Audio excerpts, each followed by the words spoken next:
Good evening ആശ്രയിജിത്ത്. CPI-ക്കുള്ളിൽ കാനമില്ലാതായെങ്കിലും കാനം പക്ഷവും കാനം വിരുദ്ധ പക്ഷവും തമ്മിലുള്ള ചേരിപ്പോരിലേക്ക് വീണ്ടും യോഗങ്ങൾ നീങ്ങുന്ന ഒരു സാഹചര്യമാണോ PP സുനീറിനെ രാജ്യസഭയിലേക്ക് അയച്ചതിന് പിന്നാലെ കാണുന്നത്? BS സുനിൽകുമാറിനെയൊക്കെ കണക്കറ്റ് പരിഹസിച്ചുവെന്ന് ശ്രീജിത്തിന്റെ റിപ്പോർട്ടിലുണ്ട്. അങ്ങനെ ആ രീതിയിൽ പരസ്പരം അങ്ങോട്ടും ഇങ്ങോട്ടും ചെളിവാരിയെറിയുന്ന ഒരു സമീപനത്തിലേക്ക് നേതാക്കൾ കടന്നോ യോഗത്തിൽ?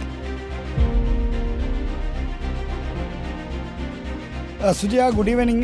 CPI-ക്കകത്ത് ഈ രാജ്യസഭാ സീറ്റ് നിർണയം ഒരു പ്രധാനപ്പെട്ട തർക്കവിഷയമായിരുന്നു. ആ തർക്കവിഷയം തെരഞ്ഞെടുപ്പ് അവലോകനം നടത്താൻ ചേർന്ന CPI-യുടെ സംസ്ഥാന കൗൺസിലിലേക്കും നീണ്ടു എന്നതാണ് ഏറെ ശ്രദ്ധേയമായ കാര്യം. രണ്ട് പക്ഷങ്ങൾ തമ്മിൽ ചേരിതിരിഞ്ഞ് ഏറ്റുമുട്ടുന്ന അല്ലെങ്കിൽ ബലാബലം പരീക്ഷിക്കുന്ന വേദിയായി ഈ കഴിഞ്ഞ ദിവസം നടന്ന സംസ്ഥാന കൗൺസിൽ മാറി.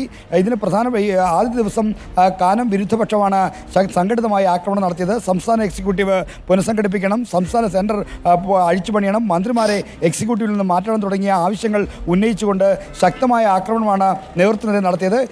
ഈ ആക്രമണമെല്ലാം അവസാനിപ്പിച്ചത് ഒറ്റ വിഷയത്തിലായിരുന്നു. രാജ്യസഭാ സീറ്റിലേക്ക് പ്രകാശ് ബാബുവിനെ പരിഗണിക്കാതിരുന്നത്, അതിനെതിരെയുള്ള വിമർശനമാണ് ഏറ്റവും അവസാനമായി കൊണ്ടുവന്നത്. സുനിൽകുമാർ ആയിരുന്നു ഏറ്റവും ശക്തമായി വിമർശനം ഉന്നയിച്ചത്. സുനീർ ചെറുപ്പമായിരുന്നു, പ്രകാശ് ബാബുവിനെ പോലെ മുതിർന്ന ഒരാളായിരുന്നു, രാജ്യസഭയിലേക്ക് പോകേണ്ടതെന്നായിരുന്നു VS സുനിൽകുമാറിൻ്റെ പരാമർശം. രണ്ടാം ദിവസം ഈ ആസൂത്രണം മനസ്സിലാക്കിയ പഴയ കാനം പക്ഷം ശക്തമായ തിരിച്ചടി നൽകി. അങ്ങനെയാണ് AIYF-ൻ്റെ സംസ്ഥാന പ്രസിഡന്റ് N അരുണും സംസ്ഥാന സെക്രട്ടറി TT ജിസ്മോനും കോട്ടയത്തു നിന്നുള്ള സംസ്ഥാന കൗൺസിൽ അംഗം സുശീലിനടക്കമുള്ള ആളുകളും ശക്തമായ പ്രതിരോധം തീർത്തത്. ഈ സുനീറിനെ പരിഹസിച്ച സുനിൽകുമാറിനെയും കണക്കറ്റ് പരിഹസിച്ചു. അങ്ങനെയാണ് അരുണിൽ നിന്ന് ശ്രദ്ധേയമായ പരാമർശമുണ്ടായത്.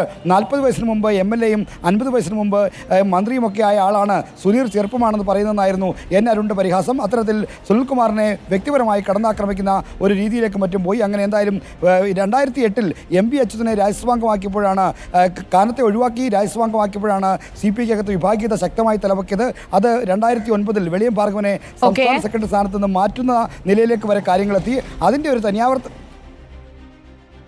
ഒരു തനിയാവർത്തനത്തിലേക്കാണോ കാര്യങ്ങൾ പോകുന്നത് എന്ന സംശയമാണ് പൊളിറ്റിക്കൽ കറസ്പോണ്ടന്റ് ശ്രീജിത്ത് ഉന്നയിക്കുന്നത്. ഇനി എന്തൊക്കെയാണ് അവിടെ സംഭവ വികാസങ്ങൾ ഉണ്ടാവുക എന്നറിയാൻ നമുക്ക് കാത്തിരിക്കാം.